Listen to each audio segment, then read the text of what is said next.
Assalamualaikum warahmatullahi wabarakatuh. Selamat pagi anak-anak.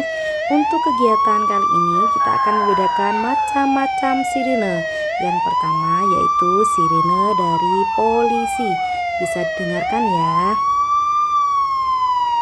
Nah, untuk yang kedua yaitu sirine dari pemadam kebakaran. Silahkan didengarkan ya.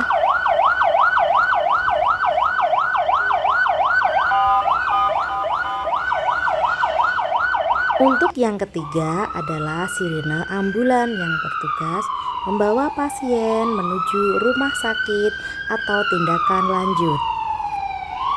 Didengarkan. Nah, itulah tadi macam-macam sirine. Selamat belajar di rumah ya.